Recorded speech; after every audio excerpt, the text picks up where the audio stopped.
Resilience is a very important skill that takes time and preparation to build. So I decided to research the following question. Can enlisting in the military help build one's psychological resilience? Resilience refers to the soldier's ability to cope and recover from physical and mental stressors they face in the line of duty. In the military, soldiers are exposed to a wide range of stressors, such as physical exertion, sleep deprivation, and exposure to extreme temperatures. These stressors can have a significant impact on a soldier's physical as well as mental well-being, leading to a decrease in performance and an increased risk of injury. Therefore, it is crucial to understand how soldiers can build and maintain psychological resilience to ensure their optimal performance and overall health.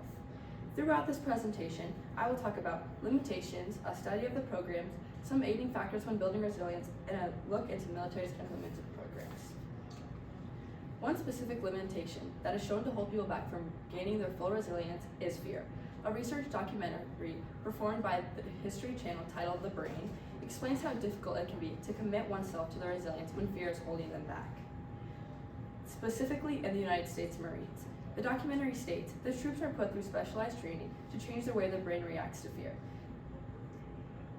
The training helps explain the most common mistakes made in the war zone have to do with not being able to control panic.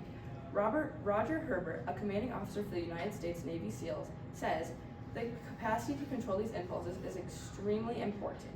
Being able to have the response of fear and panic under control is important due to the fact that being able to remain calm under pressure helps the ability to make rationalized and valid decisions, depending on the situation one may be faced with, as well as understanding when it is needed to persist and be mentally resilient in times of struggle.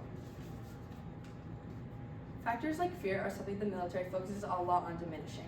A research study conducted by the authors of the article, Promoting Psychological Resilience in the Military, conducted interviews with representatives from 23 relevant programs and gathered information about their structure, barriers to implementation, and operation that they face, as well as how the programs assess their effectiveness. The researchers found that while the military had respectable resilience building initiatives, they weren't as effective as they could be. They developed a list of recommendations and solutions to help strengthen the implemented programs. One recommendation they had developed included more particular assessments and setting the trainees' weaknesses as well as strengths, so they could provide the individualized training and correct training they needed to succeed and gain their right needed mindset. The purpose of these recommendations was to strengthen existing military programs so they can help its trainees build stronger resilience more effectively. Along with determining the program's effectiveness, the same researchers developed a list of factors that can help further aid developing mental fortitude. Research taken from the article Promoting Psychological Resilience in the Military categorized these factors into individual, family, unit, and community level factors. All levels have one thing in common, which has to do with positivity and cohesiveness. Having a positive attitude, an uplifting team, as well as the ability to control your behaviors like fear and panic when faced with a tough situation, can help you have an easier time persisting through it. Family, community, and unit level factors mainly have to do with providing support and cohesion to any individual.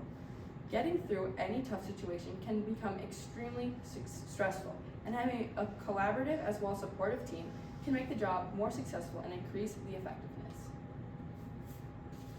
Along with understanding the limitations and aiding factors, you need to fully understand and measure the effectiveness of these programs, training exercises, and the structure they perform in order to gain resilience.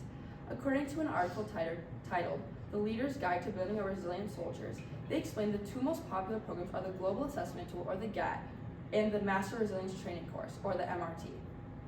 The GAT program is significant because it enables its users to create their own self-awareness and improvement. This program is useful. However, because it is entirely self-based, it removes the training from collaborating for team development, unlike the MRT, that focuses on leadership. Incorporating resilience and performance skills into scheduled and unscheduled unit activities and tailored to unit needs is the process by which soldiers learn how to think about and apply themselves to the training programs. This quote helps understand the importance of specific programs like GAT and MRT and help train the soldiers to gain the mental and physical strength to build up their resilience and use them as a successful tool so they know how to face any situation that may come.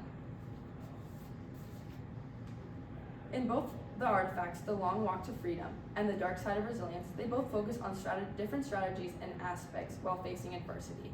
The Dark Side of Resilience even goes as far to quote the United States Marine Corps mantra, saying, "Pain is just weakness leaving the body."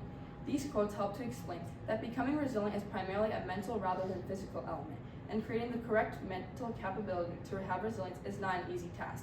It is accomplished when faced with mental hardships. In A Long Walk to Freedom, one recurring concept Mandela discusses in relation to the military is the idea that routine can be both comfortable as well as dangerous. This is relevant to the military because they take pride in maintaining a very strict schedule. Nevertheless, if they become too accustomed to or at ease with their routine, they could not be as ready if something were to go wrong. This is why the military has integrated surprise attacks or wake-up calls into their training, so trainees are always alert or, in a sense, prepared for the unexpected. For anyone who must withstand any kind of unpleasant or difficult condition, psychological resilience is an important quality. One of the numerous ways you can develop and improve your capacity for mental strength is in the military. The military focuses on brain retraining before the service itself even begins, and it continues to expose its recruits in circumstances where they would have frequently need to exercise this resilience. The military can support your mental health in a variety of ways, and they have developed a ton of incredibly beneficial programs and guidelines to help people looking to build their resilience.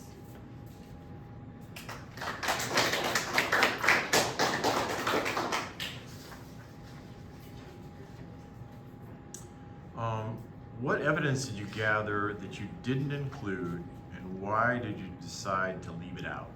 I gathered information on specific aiding factors that are helpful in developing your mental fortitude, and although they were insightful, I decided that its findings were very similar to another more resourceful source that I'd already found.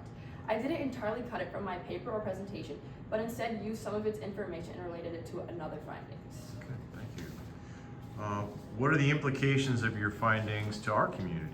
People may not really think of the military as a structure developing option. They may think that it's just for war and fighting, which in some aspects it is. However, it can also help build confidence and structure. Most people dismiss this fact of the military because of its violent approach, but people who are struggling with perseverance or resilience in general may look to its really helpful programs. Okay. Thank you.